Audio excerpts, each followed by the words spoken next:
Welcome to our PlayStation 2 light gun buying guide. I don't think there's an argument. I was about to say arguably you could say. There's no argument. The PlayStation 2 is the best light gun option for a home console.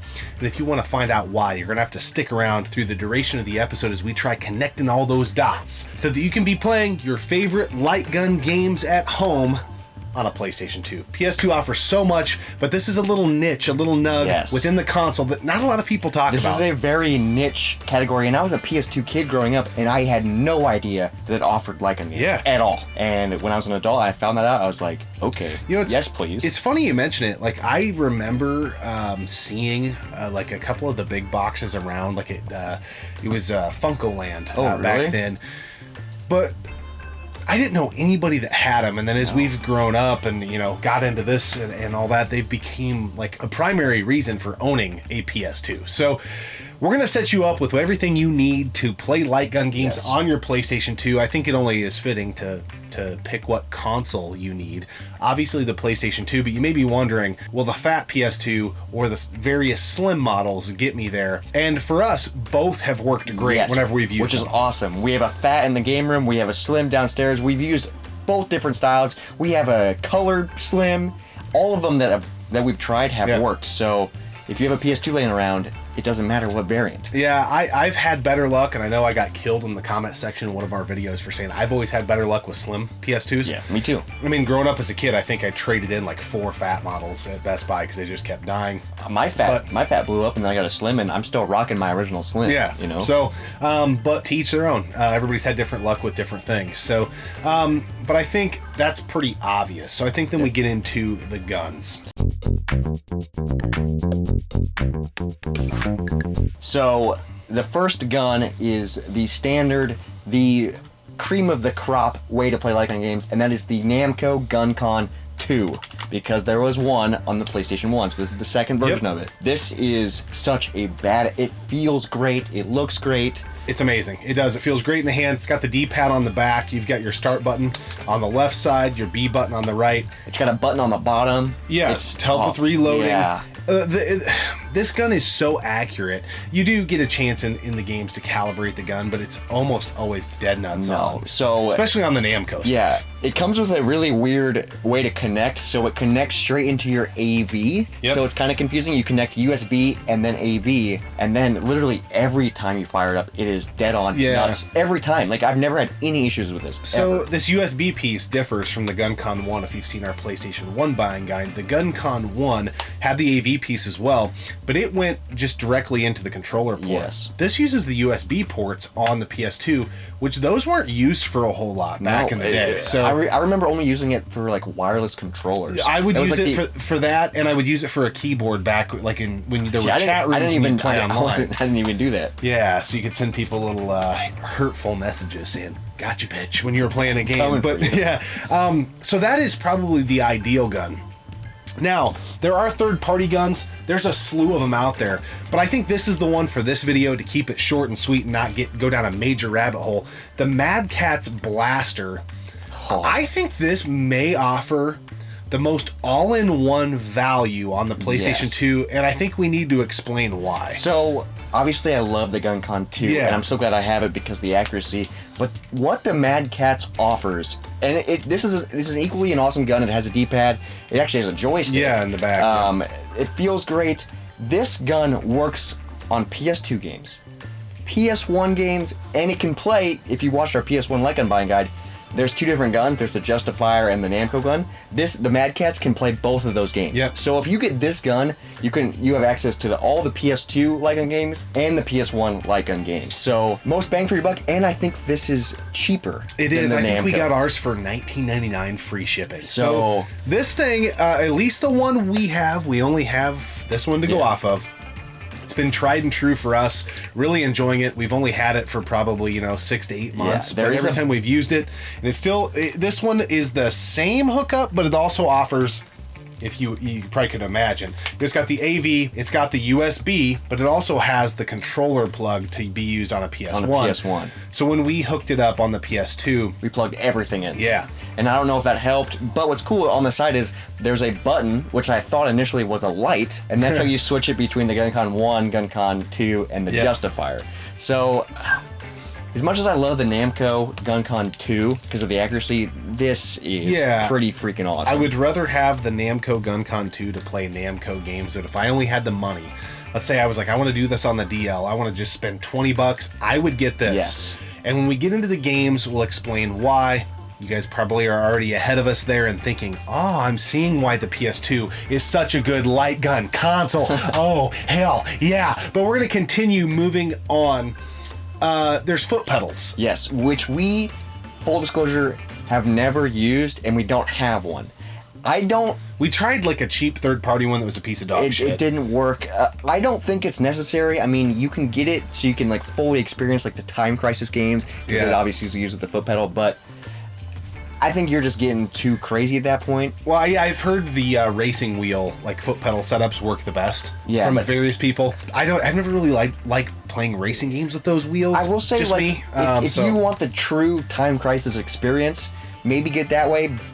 Maybe go that way, but with the GunCon and the Mad Cats, it's the button on the bottom or the D-pad to reload, and it feels great. Like, once you start playing, you forget about that, you know? So, I think before we go any further, and you're all hyped right now, we might need to piss in your Cheerios a little bit. And the reason is, for all this stuff to work moving forward, you have to have a tube TV. Yes. You have to have an old CRT TV.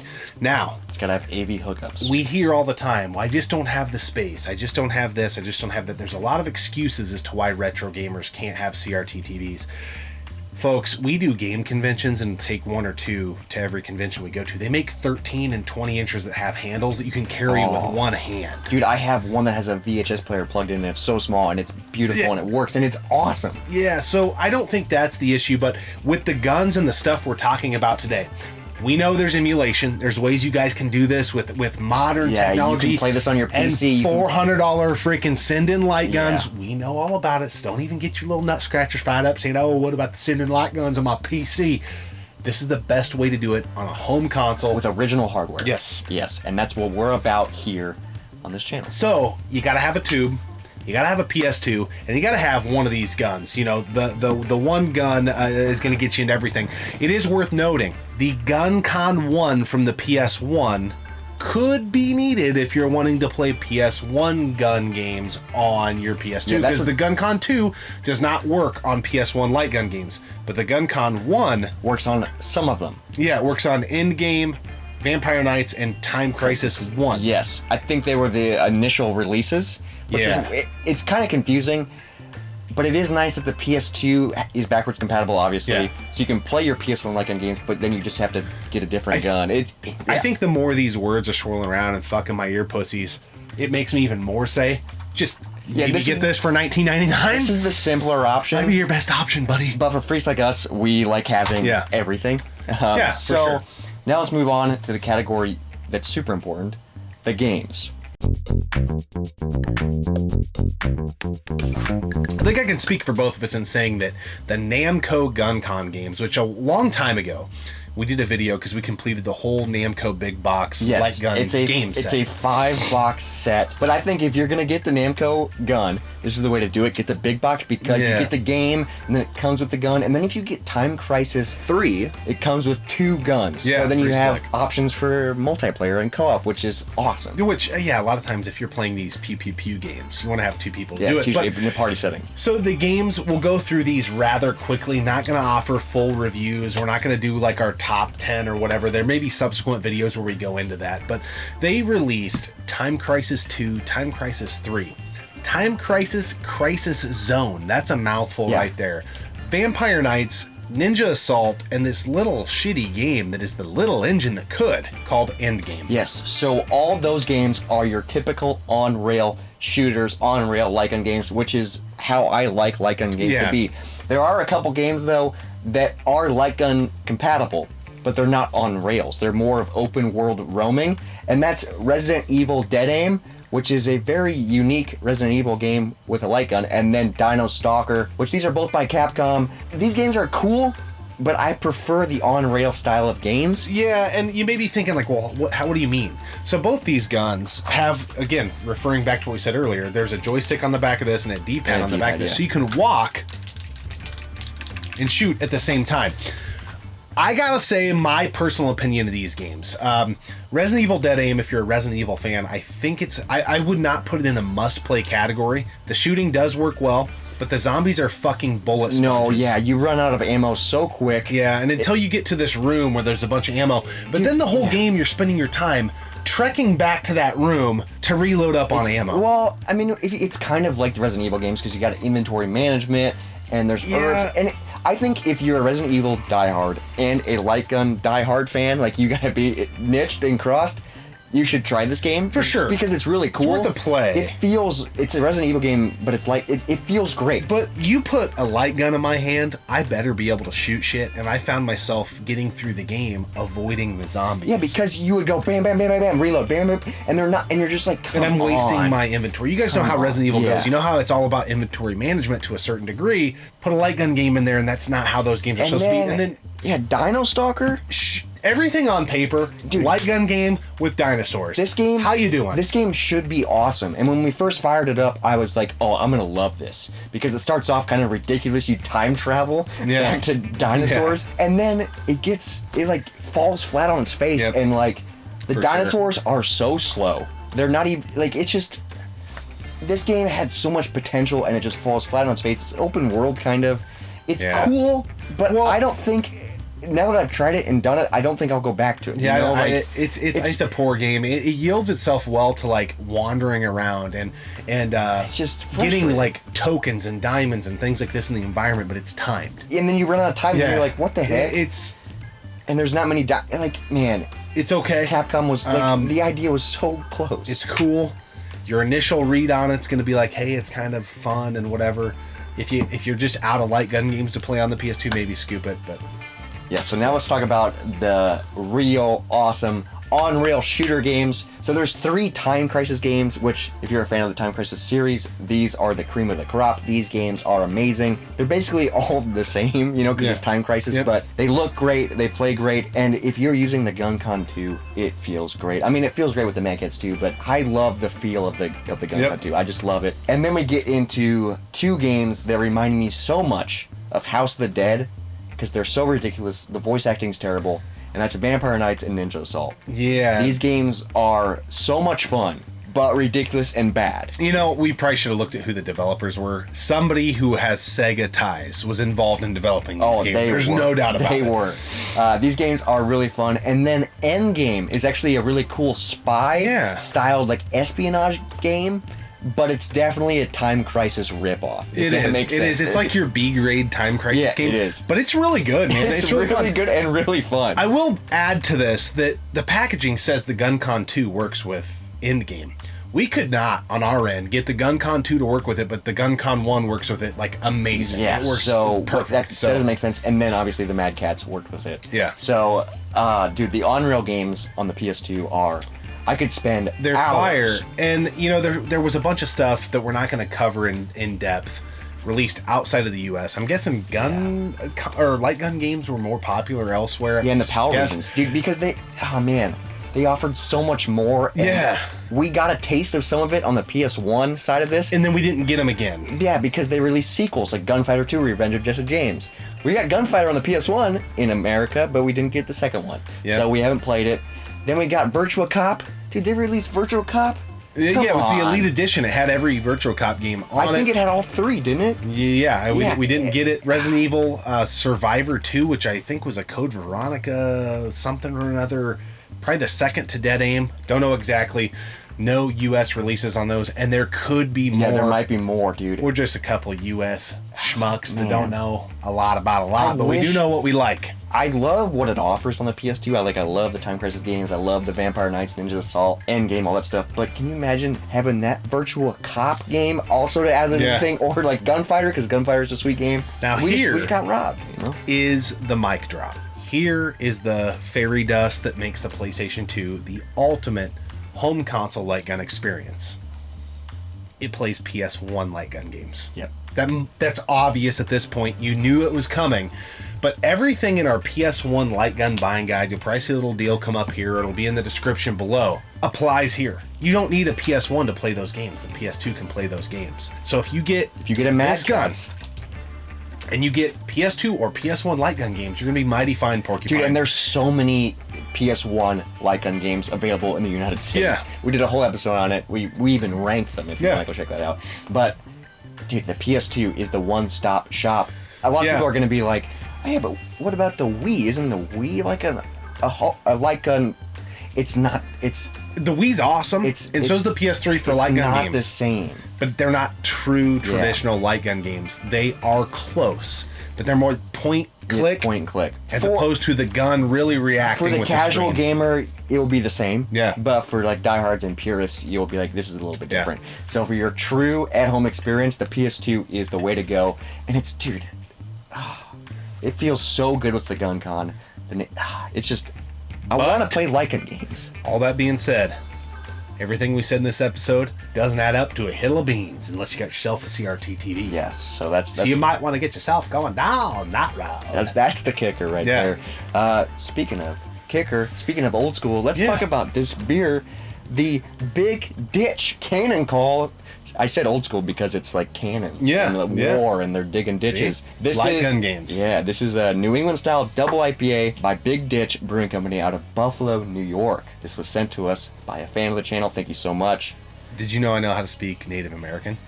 Tatanka. Let's hear it. Buffalo. Oh, see? Buffalo. Yeah. There you go. What do you think of this double IPA? Dude, I really like it. Yeah. It's clean, it's crisp. We got this gifted to us by our buddy Matthew, who is from this area. So he was picking, I think, the cream of the crop. We're actually supposed to jump on a Zoom call with him to talk about these beers. Yeah, and we're already reviewing them. Yeah, but time distortion. Space is the place. Here we are.